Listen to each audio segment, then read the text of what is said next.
아멘. 오늘 우리가 함께 읽은 본문을 통해서요, 오늘 같은 문제와 비슷한 상황 앞에서 서로 다른 선택으로 인해서 완전히 다른 믿음의 결과를 받아들게 된 이 남유다의 왕들에 대한 이야기를 오늘 좀 나눠보려고 합니다. 상반된 선택으로 하나님 앞에서 전혀 다른 성적표, 믿음의 성적표를 받아들게 된 이 두 인물을 살펴보면서 우리는 과연 누구를 반면교사 삼아서 우리의 삶 속에서 적용해야 하는가에 대해서 오늘 좀 보려고 합니다. 오늘 본문의 저자 이사야는 남유다의 선지자였습니다. 그는 우시야 왕부터 히스기야 왕까지 무려 4명의 왕이 통치하던 시절의 선지자였습니다. 그리고 본문은 지금 아하스가 남유다의 왕으로 있던 시절의 이야기입니다. 이 간략하게 이 시대적인 배경을 좀 살펴봐야 이 본문을 좀 잘 이해할 수 있는데요. 남유다는 이제 이사야가 선지자로 부름받았던 그 시절, 이제 우시야 왕이 죽고 난 이후에 이 여러 강대국 사이에서요, 급변하는 정세에 좀 휘말리게 됩니다. 이 남유다의 아하스가 왕이 된 때에 이 북이스라엘은 베가라는 사람, 그리고 아람이라는 나라는 이 르신이라는 왕, 그리고 아수르는 디글랏 빌레셋이라는 디글랏 빌레셋 3세라는 왕이 각각 나라를 통치하고 있었어요. 그래서 근데 이 아수르의 디글랏 빌레셋 3세가 어마어마하게 강력한 군대와 왕권을 쥐고 주변 나라들을 위협하고 있었습니다. 어느 누구도 아수르를 향해요, 칼 한 번 들지 못했습니다. 그런데 이런 상황에서요, 아람의 르신 왕과 북이스라엘의 왕이 서로 동맹을 맺습니다. 바로 이 아수르를 공격하기 위해서요. 그러면서 이 남유다의 아하스에게도 이 동맹을 권유합니다. 그런데 이 아하스가요, 단번에 그 동맹 요청을 거절하고 바로 그 사실을 무려 아수르에게 일러 바칩니다. 이 아수르를 치려고 북이스라엘과 아람이 연합했다는 사실을 이 남유다의 왕 아하스가 아수르에게 일러 바칩니다. 그리고 그 사실을요, 결국 아람과 북이스라엘이 알게 됩니다. 그리고 그들이 분노했습니다. 감히 남유다, 저 조그마한 나라 따위가 지금 자신들이 아수르를 치려고 하는 이 일이, 서로 동맹을 맺어도 될까 말까 한 그 일을 천기누설한 저 남유다를 용서하지 못하겠다는 마음이 들었죠. 그래서 이 두 나라가요, 아람과 북이스라엘이 군대를 몰고 남유다를 향하게 됩니다. 지금 이런 상황 속에서 성경은 이 아하스의 지금 이런 배경 속에 있는데요. 이 이사야 7장이 성경은 이 당시 아하스의 심정이 어떠했는지를 친절하게 서술해주고 있습니다. 바로 본문 2절의 말씀인데요. 본문 2절의 말씀을 좀 함께 읽어보도록 하겠습니다. 시작! 어떤 사람이 다윗의 집에 알려 이르되 아람이 에브라임과 동맹하였다 하였으므로 왕의 마음과 그의 백성의 마음이 숲이 바람에 흔들림 같이 흔들렸더라. 아멘. 지금 아하스의 마음이요, 숲이 바람에 흔들림 같이 지금 흔들렸다고 이야기하고 있습니다. 한마디로 벌벌 떨고 있었다는 얘기예요. 이 아람과 북이스라엘 연합의 군대가 지금 남유다로 향하고 있음을 들은 그는 두려움에 떨고 있었습니다. 이렇게 남유다의 왕 아하스와 백성이 이 두려움에 떨고 있을 때 하나님은 그제서야 이사야를 불러서 아하스에게 전달할 말을 바로 일러주고 계십니다. 바로 우리가 함께 읽은 본문 말씀 3절부터 7절까지의 말씀이에요. 이 말씀을 우리가 눈으로 잠깐 한번 봐보면 3절에서 7절까지 하나님이 무엇을 이사야에게 말씀하시냐면 바로 두려워하지 말라. 그리고 그를 지금 윗못 수도 끝 세탁자의 밭 큰 길에 나가 아하스를 만나서 지금 이야기를 전달하라고 하나님 하고 있습니다. 바로 윗못 수도 끝 세탁자의 밭 큰 길로 가서 지금 아하스를 만나라고 하나님 말씀하고 계십니다. 근데 이게요, 되게 특이한 장소예요. 요즘 말로 바꿔서 본다면 저희가 사는 동네가 동춘동이거든요. 저기 동춘동 어떤 현대 아파트 끝에 세탁소 하고 있는 사람이 소유하고 있는 그 사람이 소유하고 있는 밭에 큰 길에서 지금 그 아하스 왕을 하나님 만나라고 하시는 거예요. 사실 되게 엄청나게 세세하게 구체적이고 세세한 지시죠. 누가 저렇게까지 세세하게 진짜 말도 안 되는 뭐 어디 뭐 그냥 큰 길이라고 말하는 것도 아니고 누가 소유하고 있는 밭의 큰 길에 나가서 하나님 지금 그 장소까지 정해주고 계십니다. 그러고서 하나님이 그곳에서 아하스를 만나 이야기하라고 이사야에게 말씀하시죠. 그러고 뭐라고 얘기하냐면 하나님이 이렇게 말하라고 이사야에게 말합니다. 아하스야, 두려워하지 말고 낙심하지도 말아라. 저들은 그냥 연기나는 나뭇가지와 같단다. 그들이 하는 일은 결코 너희에게 일어나지 않을 거야. 그러니 두려워하지 말아라. 이것이 하나님이 이사야를 통해 아하스에게 하신 하나님의 응답이었습니다. 이 남유다의 절체절명의 위기 가운데 하나님의 답은 아주 명쾌하고도 분명했습니다. 바로 두려워하지 말아라. 결코 그 일이 너희에게 일어나지 않을 것이다. 너무 심플하죠. 그리고 사실 이미 해결책이 나와 있는 문제예요. 오늘 본문 1절에 이미 이 일이 어떻게 끝났는지 사실 이사야는 친절하게 이미 결론을 먼저 말해주고 있습니다. 지금 문제를 풀어야 하는데 이미 답을 알고 있어서 이 정답란에 쓰기만 하면 되는 문제였어요. 아하스가 해야 할 일은 너무 분명했습니다. 바로 그는 그저 하나님의 말씀에 믿음으로 신뢰함으로 순종하고 기다리기만 하면 됐습니다. 본인은 그 문제의 상황 속에서 지금 남유다를 치러 들어오는 북이스라엘과 아람의 그 상황 속에서 물러나서 그냥 하나님이 하실 일을 눈으로 보기만 하면 되는 거였어요. 그런데 아하스가 하나님의 이 말씀 앞에, 지금 이사야가 전달해준 이 하나님의 말씀 앞에 어떻게 반응했는지 우리가 함께 말씀을 찾아보려고 하는데요. 그 뒷장을 넘기시면 역대하 28장 16절에서 20절의 말씀이 있습니다. 역대하 28장에 16절에서 20절까지의 말씀인데요. 저희가 그냥 16절 따로 읽고 20절만 따로 읽어보도록 하겠습니다. 16절 먼저 읽도록 하겠습니다. 시작! 그때에 아하스 왕이 아수르 왕에게 사람을 보내어 도와주기를 구하였으니 20절 함께 읽겠습니다. 아수르 왕 디글랏빌레셀이 그에게 이르렀으나 돕지 아니하고 도리어 그를 공격하였더라. 아멘. 아하스는요 지금 하나님의 말을 신뢰하지 않았습니다. 눈에 보이지 않는 그 하나님의 말을 저버리고 지금 눈에 보이고 자신을 이 곤경 속에서 구해줄 것 같은 실제적인 힘을 가진 것 같아 보이는 아수르에게 도움을 요청합니다. 하나님이 아수르에게 도움을 요청하자고 하는 말씀이 전혀 없으셨어요. 그런데 지금 아하스는 아수르에게 도움을 요청했습니다. 그리고 아수르의 디글랏빌레셀 왕은 아하스를 도우러 오는 척하면서 사실은 오히려 남유다를 공격했습니다. 아람과 북이스라엘로부터 해방되나 싶었지만 반드시 도와줄 거라고 믿었던 그 아수르가요 오히려 남유다를 공격했습니다. 아수르를 향한 아하스의 믿음이 부질없는 것이 되어버렸습니다. 그런데 아주 흥미롭게도 이 이사야 안에서요 이와 똑같은 상황이 또 발생합니다. 무려 같은 장소에서 말이죠. 우리가 위에서 찾아봤던 윗못 수도 끝 세탁자의 밭 큰 길, 바로 이곳에서 동일한 일이 똑같이 데자뷰같이 반복됩니다. 바로 우리가 옆에 이사야 36장 1절에서 3절의 말씀을 한번 같이 읽어보도록 하겠습니다. 이사야 36장 1절에서 3절 말씀입니다. 히스기야 왕 14년에 아수르 왕 사네립이 올라와서 유다의 모든 견고한 성을 쳐서 취하리라. 아수르 왕이 라기스에서부터 랍사게를 예루살렘으로 보내되 대군을 거느리고 히스기야 왕에게로 가게 하매 그가 윗못 수도 곁 세탁자의 밭 큰 길의 섬에 힐기야의 아들 왕궁 맡은 자 엘리야김과 서기관 셈나와 아삽의 아들 사관 요아가 그에게 나아가니라. 아멘. 지금 함께 읽은 이사야 36장의 말씀은요 앞에 아하스의 왕 시대와는 무려 30여 년 정도의 차이가 나는 시점에서 지금 일어나고 있는 일입니다. 아하스 이후에 히스기야가 왕이 되고 난 후에 아수르가 다시 한번 이 남유다를 침략해 오게 되는 거죠.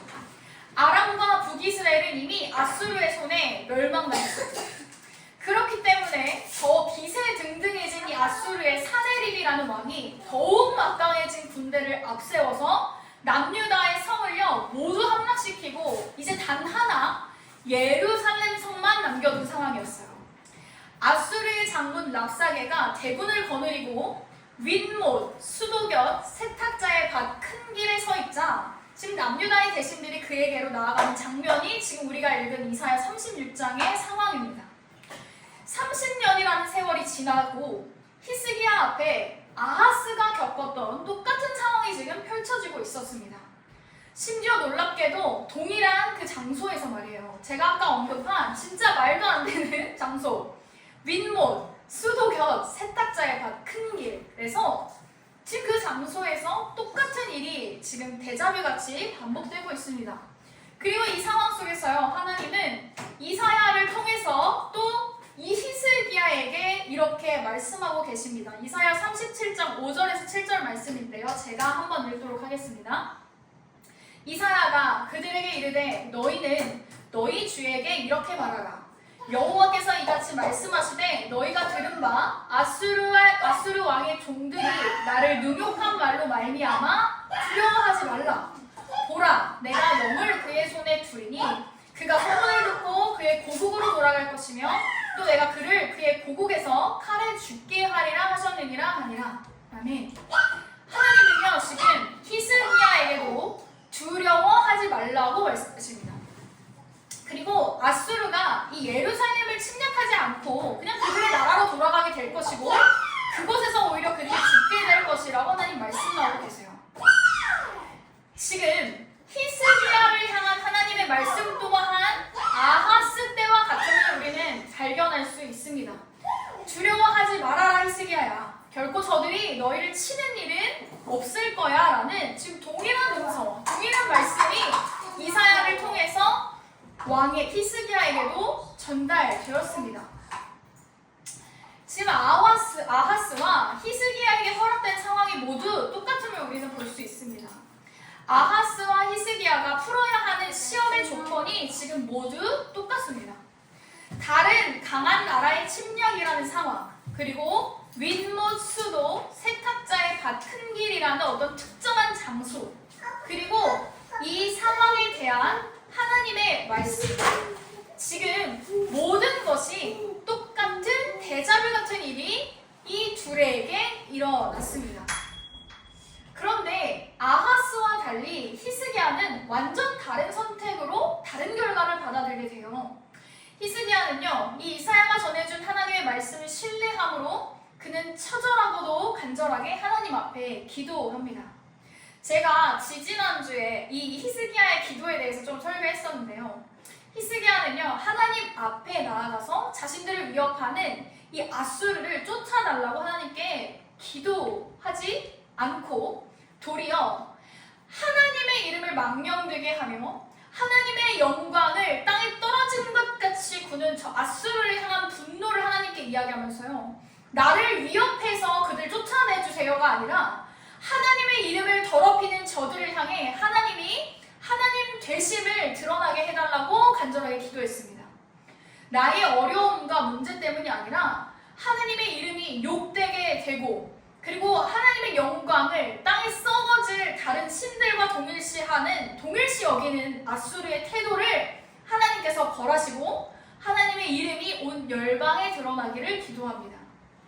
그리고 하나님은요, 그 히스기야의 기도를 들으셨습니다.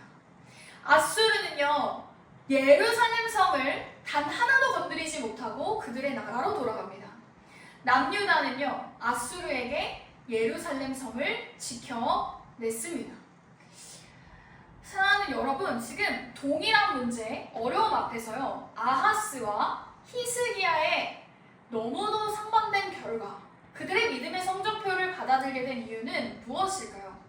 무엇이 그들의 믿음의 태도를 결정했을까요? 무엇이 그들의 선택을 좌지우지했을까요? 우리가 좀 이 질문을 통해서요, 하나님의 사람은 문제와 상황 가운데 어려움 앞에서 어떤 믿음의 태도를 선택해야 하는지 좀 살펴보려고 합니다. 그리고 이것이 우리 인생 가운데 찾아오는 수많은 문제들을요, 믿음 안에서 다뤄가는 우리의 지혜가 되기를 원합니다.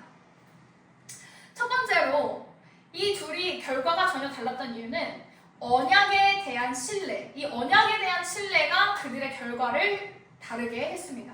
오늘 본문 2절 말씀을 다시 한번 눈으로 좀 살펴볼까요?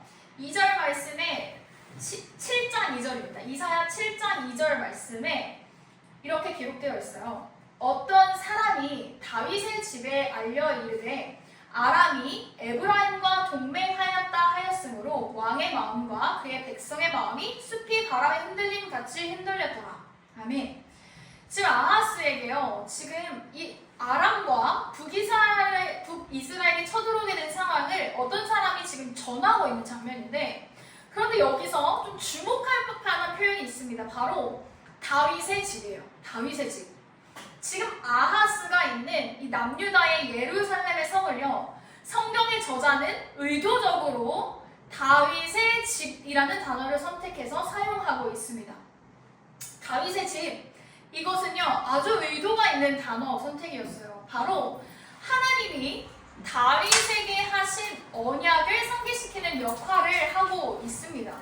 바로 어떤 언약입니까? 바로 사무엘하 7장 16절에 내 집과 내 나라가 내 앞에서 영원히 보존되고 내 왕위가 영원히 견고하리라 하셨다 하라 하는 이 다윗에게 주신 하나님의 언약의 말씀을 근거한 이 언약을 지금 상기시키기 위해서요, 저자가 의도적으로 예루살렘 성을 다윗의 집이라고 표현하고 있는 것이죠.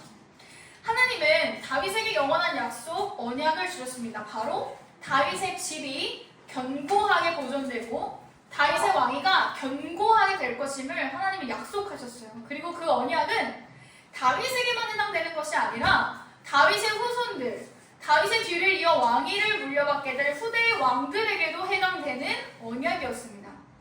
그리고 우리는 이 언약을 통해서요, 다윗의 족보에서 예수님이 나오게 됨도 알고 있죠. 이것처럼 하나님의 언약은요, 신실하게 다윗으로부터 그리고 예수님의 시대까지, 그리고 지금 살아가는 이 시대를 살아가는 우리에게도 동일하게 여전히 하나님의 언약은 역사하고 계십니다.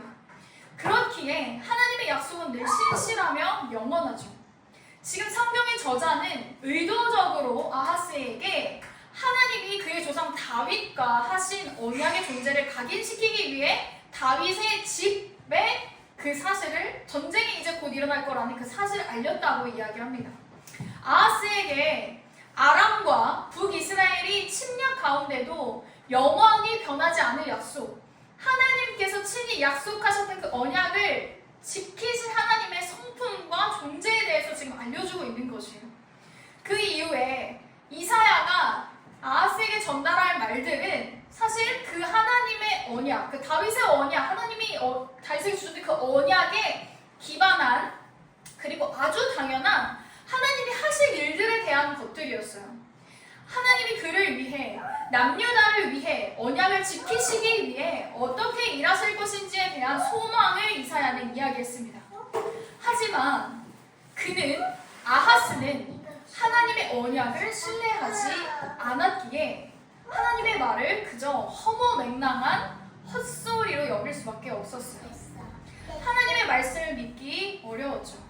그리고 신뢰할 수 없는 공수표 같은 것으로 여겼습니다. 어쩌면 사실 그가 하나님의 말씀을 믿지 않는 것은 당연한 결과이었을지도 모릅니다. 사실 아하스는요, 왕이 되자마자 그는 남유다의 온 전역에 우상을 섬기게 했어요. 그리고 하나님이 보시기에 가증한 일들을 행했던 왕이었습니다. 그에게 하나님의 언약은 그저 낡고 낡은 전래동화 같은 이야기였을지도 모릅니다.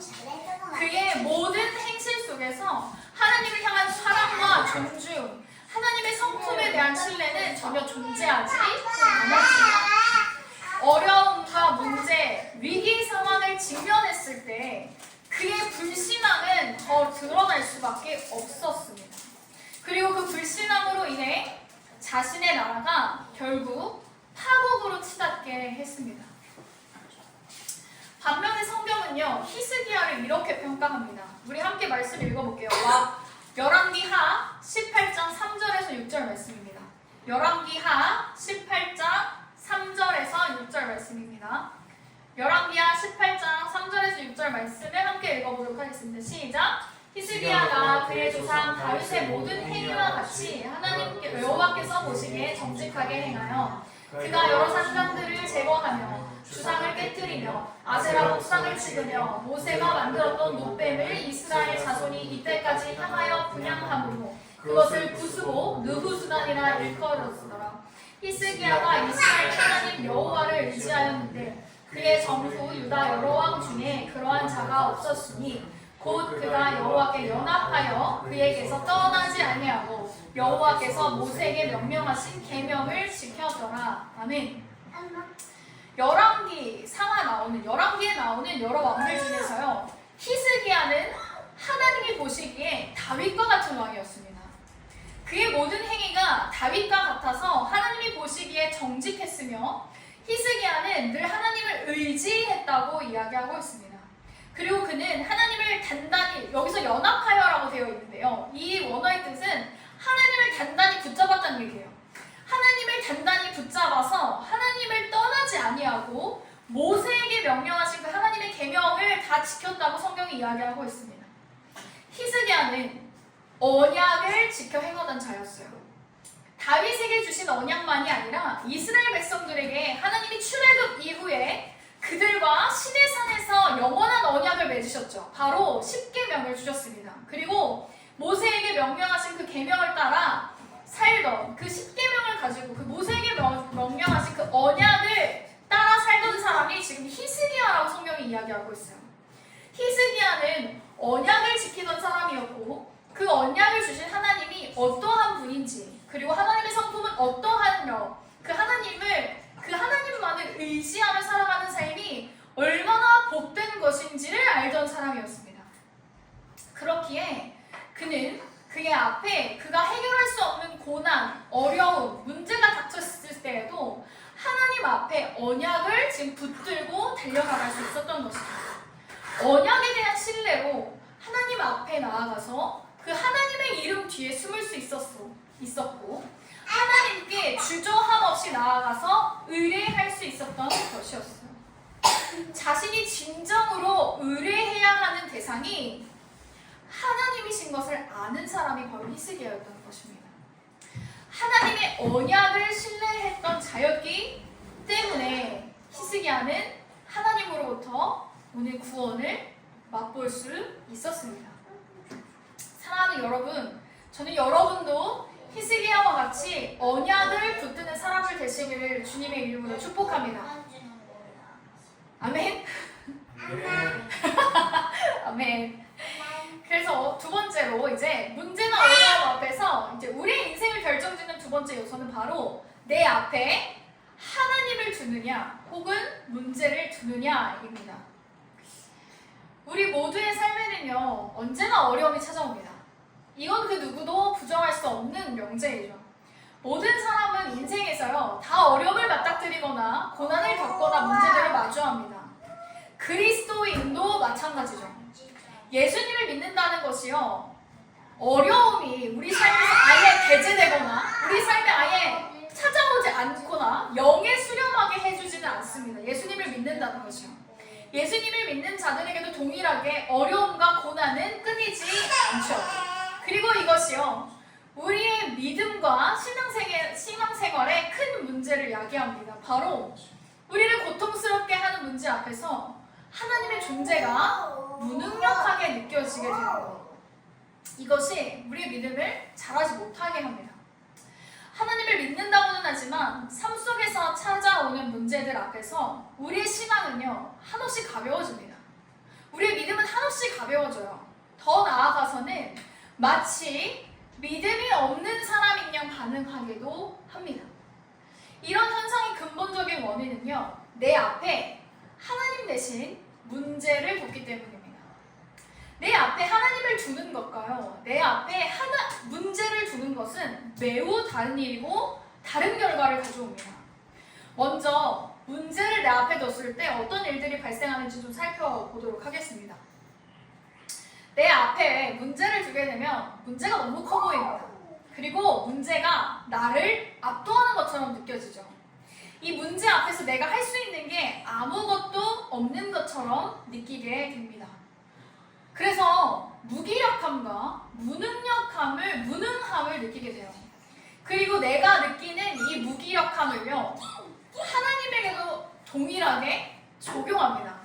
그래서 내가 문제로 인해 느끼는 무력함에 압도되어서요, 하나님 또한 무기력하다고 느끼는 거예요.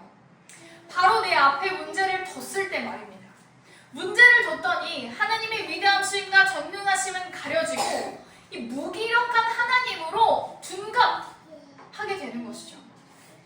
그리고 이것이 진짜인 것처럼 느껴집니다. 하나님의 성품을요, 어떤 성경에 나와 있는 사실과 변하지 않는 진리에 근거한 어떤 논리적으로 생각하는 것이 아니라요, 그냥 내가 느끼고 있는 감정과 생각과 마음 그 자체가 하나님의 실존인 것처럼 느낀다는 거예요. 그래서 문제를 통해 보는 하나님이요, 너무도 무기력합니다. 권능이 없어요. 전지전능하다고 못 느끼게 되는 거죠. 문제를 내 앞에 두게 되면 하나님을 바라보는 우리의 생각이 왜곡되게 됩니다. 그래서 하나님 외에 다른 현실적이고 실제적이라고 느껴지는 대상이나 상황을요, 우리는 의지하게 됩니다. 마치 아하스가 하나님을 의지하는 것이 아니라 현실적이고 실제적인 힘을 가졌다고 생각하던 아수르를 의지했던 것처럼 말이에요. 하지만 반면에 내 앞에 하나님을 두게 되면요, 문제로 인한 그 어떠한 영향력도 받지 않을 수 있게 됩니다. 내 앞에 하나님을 둔다는 것의 의미는 내 앞에 이 세상의 창조주이고 만물의 통치자이며 만왕의 왕이신 분을 계속해서 내 앞에 둠으로 인해서 인지하게 되는 거죠.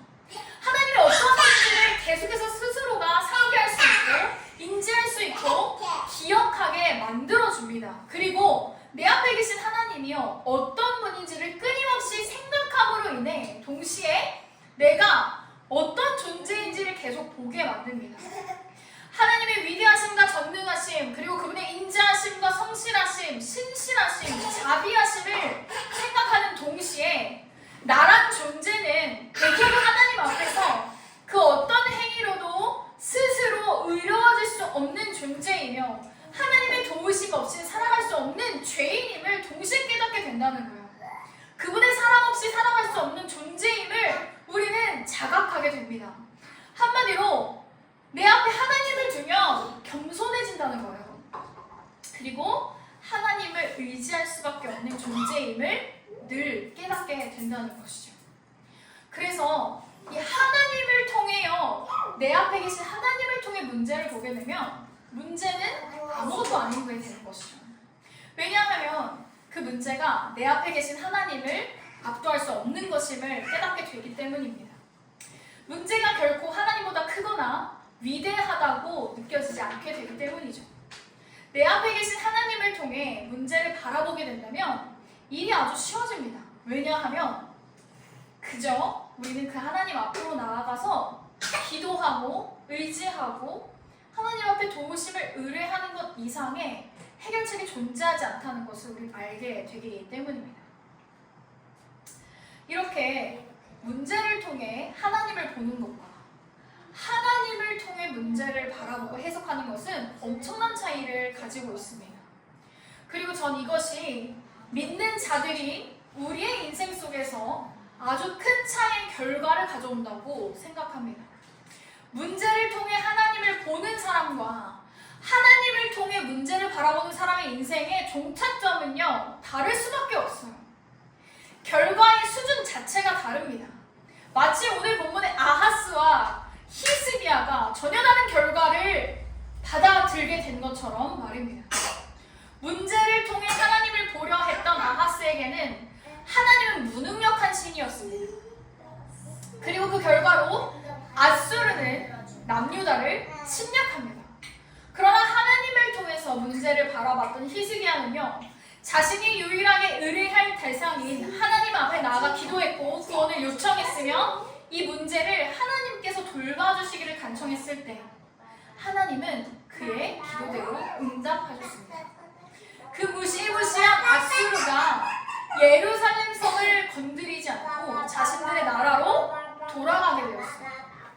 너무도 극명하게 다른 결과였습니다.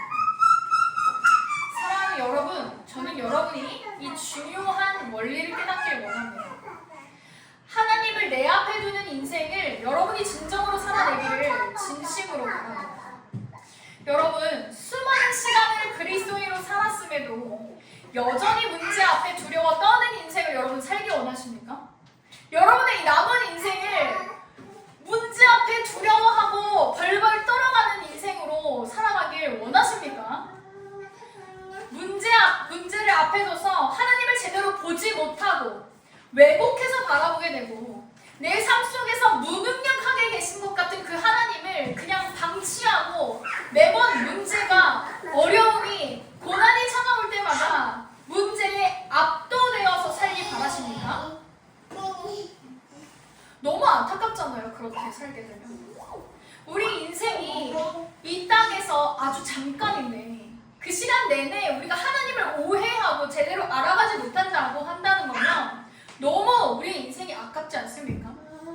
이 땅에서 주어진 시간 동안 그 누구보다도 하나님을 제대로 알고 싶고 더 알아가고 싶고 내 삶에 그 하나님이 실제 하시는 그 삶을 살고 싶지 않습니까? 저는 여러분이 그러한 삶을 살기를 진심으로 축복합니다. 제 개인적인 얘기를 좀 해보려고 합니다.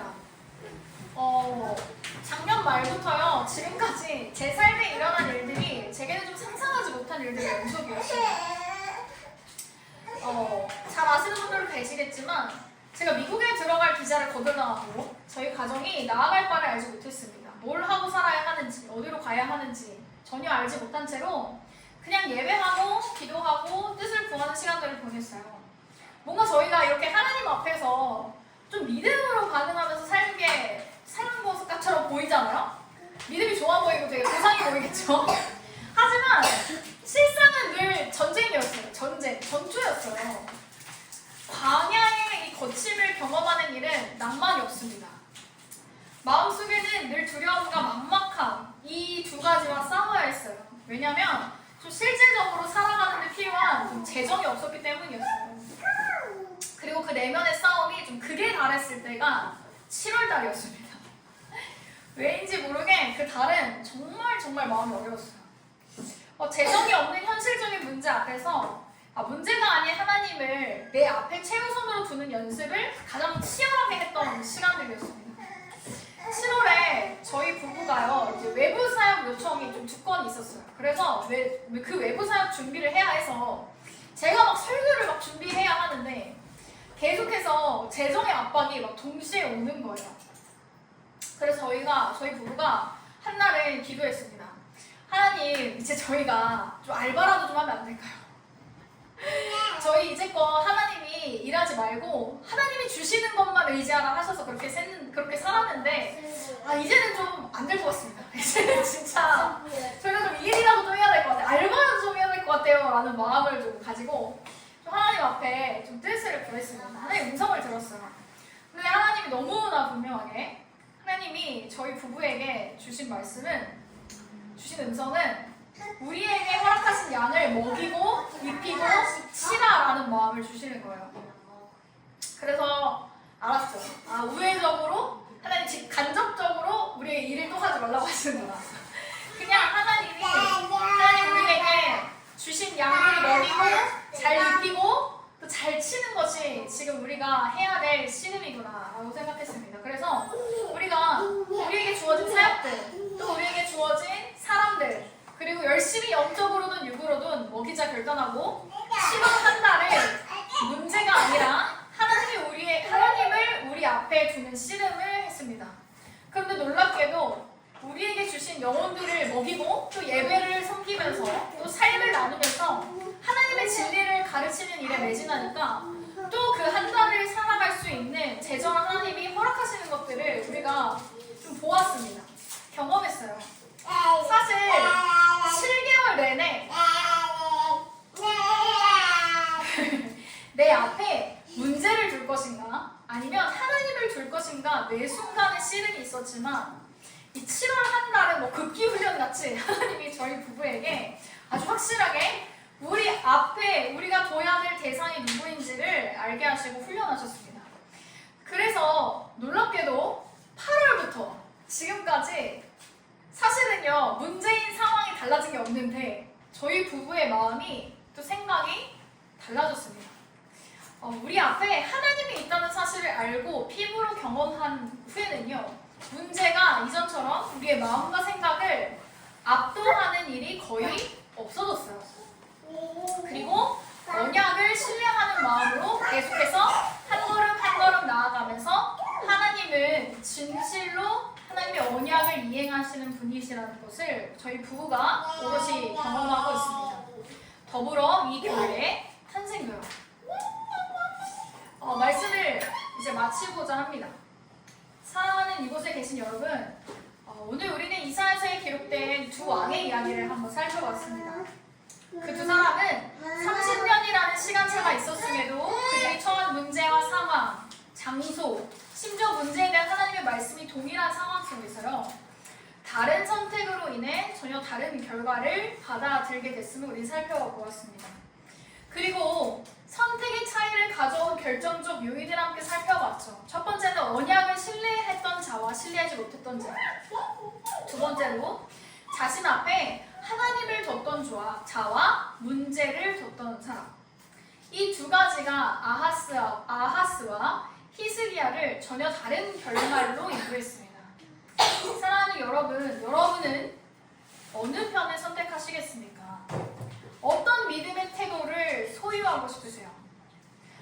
하나님은 오늘 이사야의 말씀 속에서 한 장소, 이 윗못 수도 끝 세탁자의 밭 큰 길이라는 동일한 장소와 함께 동일한 상황 가운데 놓인 남유다의 두 왕을 의도적으로 지금 이사야에서 조명하고 계십니다. 그 두 사람이 하나님 앞에서 어떤 믿음의 태도를 보였는지 살펴보게 하고 계십니다. 그리고 오늘을 살아가는 우리에게도 지금 이사야를 통해서요, 동일하게 묻고 계십니다. 저는 여러분이 하나님의 언약을 신뢰하는 자들이 되기를 소망합니다. 아멘. 아버지의 약속을 움켜쥐고 그 약속을 신뢰하며 살아가는 자녀들이 되기를 진심으로 축복합니다. 그리고 여러분의 인생 앞에 하나님을 두는 인생이 되기를 진심으로 축복합니다. 그래서 여러분의 가장 가까이에 하나님을 두고 여러분과 하나님 사이에 그 어떤 것도 두지 아니하고 끼어들게 방관하지 않기를 진짜 진심으로 축복합니다. 여러분, 세상을 하나님을 통해 바라보시기를 축복합니다. 문제를 통해 인생을 바라보고 하나님을 바라보지 않기를 소망합니다. 하나님을 통해, 하나님의 말씀을 통해, 하나님의 시선을 통해서요, 여러분의 삶을 바라보시고 여러분의 삶 가운데 주어지는 수많은 사건들과 문제들과 어려움을 바라보시기를 진심으로 축복합니다. 여러분의 삶에 하나님을 앞에 두게 된 그 축복을, 오늘 히스기야가 누렸던 그 은혜를 여러분의 삶 속에서 동일하게 누리기를 진심으로 축복합니다.